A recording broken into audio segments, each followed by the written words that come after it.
好，咁下一部分咧就講標準含變啦。咁標準含變入邊咧，我哋有第一個定義咧，就記住翻咩叫標準啦。標準咧係有個意思嘅，就係佢嗰個量度呢個含變嘅時候，做實驗量度啲含變嘅時候咧，佢係標準條件嘅。咁標準條件咧係有前提㗎。第一樣嘢就係喺25度嘅時候啦，叫298K 啦，總之係25度啦，OK，係一個大氣壓力啦，你唔可以喺太空做，你唔可以喺深海做，因為佢壓力太大，太空嘅壓力太細。總之喺地球表面做啦，咁呢個就叫一個 ATM 啦，OK，一個大氣壓力咁嘅意思啦。咁跟住記住所有物質都要喺標準態，標準態係咩意思咧？即係代表佢穩定嘅狀態下，究竟佢係咩物態嘅？例如啦，我做實驗嘅時候，我要用氫氣同氧氣做反應變成水喎，咁樣深刻係咁樣啦。咁我想問標準態即係咩意思啊？意思就係氫係要係氣體，氧要係氣體咯。我唔會喺氧係液體嘅時候，或者氫係液體嘅時候做實驗嘅，因為佢唔係正常嘅狀態咯。標準狀態就係正常嘅狀態，佢要穩定嘅物理狀態，咁係咩情況咯？咁所以298K 一 ATM 咪即係平時嘅狀態，佢係咩物態就用翻咩物態，冇無端端好凍嘅時候做，或者好熱嘅時候做咁樣嘅意思啫。OK，咁啊全部用得1M 啦，呢啲少見嘅，咁啊唔太重要。咁跟住就繼續落去啦。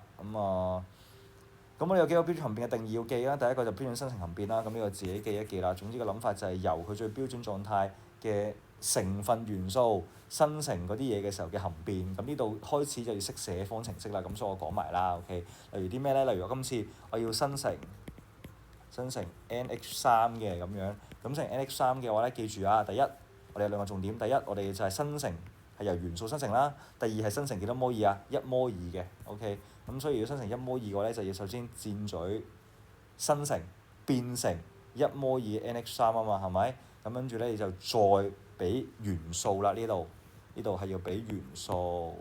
咁記住元素有好多重點啊，例如可能嗰啲咩氫啊、咩氧啊，咁啲記住氫係 H2啦，即係氧係 O2啊，跟住唔知咩氮係 N2啊，呢啲常見㗎啦，係咪？跟住仲有啲咩嘅？仲有金屬咧。金屬啊，照 Mg 啊、Al 啊，又或者係 Zn 咁樣，照寫成嚿嘢得㗎啦。OK，唔會有異，因為佢唔係分子，咁你小心啲啦。咁所以呢邊要寫啲咩？呢邊就要寫元素啦。咁有氮啊嘛，咁你要寫嘅就寫 N2。你有呢度有啲咩啊？有 H 喎，咁我哋寫個元素要寫 H2，咁即係叫括翻個物態，咁氫氣氨氣都係氣體嚟嘅咁樣。之後就補翻嗰啲前面嘅數字啦。咁3/2啦，係咪？同埋1/2啦，咁你就會平衡一條式㗎啦。因為呢兩個乘埋一齊之後係咪3啊？呢兩個數字乘埋一齊係咪1啊？咁咪 match 到1、3咁樣咯。OK，咁呢度又係有工作紙嘅，自己抄翻份嘢出嚟跟睇下啲答案，睇你明唔明啦。OK，咁呢個就係標準生成含變你要知嘅嘢啦。記住要背一背嗰個定義啊。OK，要考㗎。咁跟住咧就到標準燃燒含變啦。標準燃燒含變係咩意思咧？就係要燃燒1摩爾嘅啲物質。OK，咁可以燒咩咧？可能燒甲烷、燒石墨咁樣，燒物咁樣。咁總之咧就係燒嗰樣嘢要1摩爾咯。例如可能你要燒緊嘅係甲烷啦。OK，甲烷 gas 咁樣，咁我要燒嘅燒1摩爾啊嘛。咁所以記住啦，我哋要寫嘅就係 CH4 啦嘅 gas。咁記住一樣嘢咧，就係燃燒嘅時候要啲咩嘅？咁記住燃燒係需要氧氣啦，同埋佢會變成乜嘢咧？變成二氧化碳啊，唔好寫二氧化碳啦，寫 CO2 啊，同埋 H2O 啫。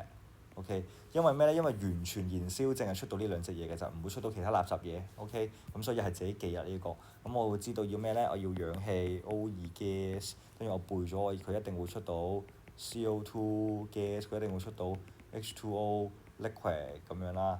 咁即係你就要自己平衡啦，係咪？咁你會見到嘅就係呢度一個碳，咁跟住呢度咧就有4個 H，咁呢度係咪要俾個2佢啊？俾個2佢咧就會有4個 H 啦。咁跟住咧之後就平衡埋個 O，咁個 O 咧就會係2啦，因為呢度有2個 O，呢度有2個 O 啊嘛，係咪夾埋係咪4個 O 啊？咁所以呢邊俾個2佢就會有4個 O 㗎啦，咁你就平衡咗咯已經。OK，咁記住啊嚇，無論點都好，呢個前邊一定係1摩爾，即係寫唔寫數字啊？唔寫數字。如果你寫嘅你要點搞嘅，都係搞呢啲份數，俾份數，都唔好令到呢個數字變成2啊嚇，得唔得？咁有啲情況下，咁你自己都翻去睇一睇啦。OK，個工作紙入邊都有齊嗰啲標準含變、燃燒含變嘅方程式㗎啦。咁自己嘗試寫翻幾條，咁確保你自己識啦。OK，咁咧到下面啦。咁下面就係中和含變啦。中和含變就好直接嘅啫，佢嘅意思就係咧，當你一種酸一種鹼啦中和嘅時候，生成一摩爾嘅水嘅時候嘅含變咁樣啦。咁啊個意思係啲咩咧？咁首先你要知咩酸咩鹼啊，可能 HCl 係酸啊，跟住 NaOH 係鹼啊，呢啲要一定知㗎啦。咁啊生成咩啊？生成一隻鹽啊，再加水咁樣啦。咁啊水呢度咧就一定要一啦，嘅意思係咁樣咯。咁所以睇呢幾條方程式，你會見到嘅係乜嘢咧？就係酸酸酸係咪？加鹼鹼鹼就出到鹽加水，你見到每個水都係幾多摩爾㗎？唔寫即係一啊嘛，係咪？因為呢個定義講明係一摩爾嘅水嘅。OK，咁呢度特別 tricky 一樣嘢係啲咩咧？就係記住啊嚇，可能有個時候係用 HESO4 嘅AQ 寫靚啲先 AQ，可能再加鹼啦 NaOH 咁樣。咁出嘅時候，如果正常平衡，你平衡啲咩嘅 Na2SO4AQ SO4AQ 啦，係咪？之後再加 H2O 咁 liquid，一定要寫物態嚇。咁跟住就平衡啦，呢個比較易佢，比較易佢咁樣。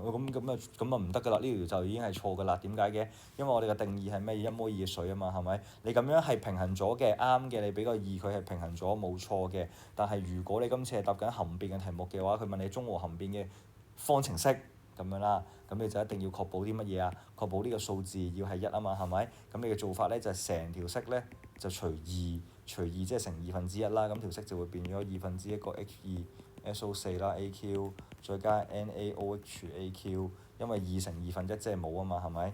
就變成咗1/2個 Na2SO4 AQ， 再加 H2O liquid 咯，咁你就可以夾硬令到個水嘅摩爾數咧就變咗要一啦。咁你呢條式咧先係代表緊中和含變咯，因為呢個水前面係一咯。咁 OK，都係嗰句，翻去練下啦。OK，根據方程式，根據個功課，你翻去練下你就會識寫㗎啦。OK，咁大概就係咁啦。喺呢一個部分就希望大家要背翻公式啦，同埋識寫呢啲方程式。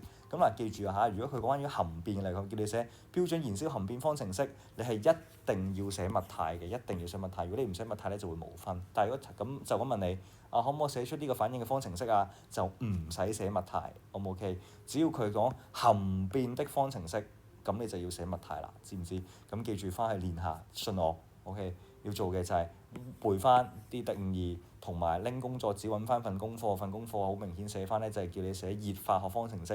咁啲方程式咧就自己去練啦，你唔練就唔識㗎啦。你唔好諗住聽完你就會識，你唔會識㗎，你要練先識，知唔知？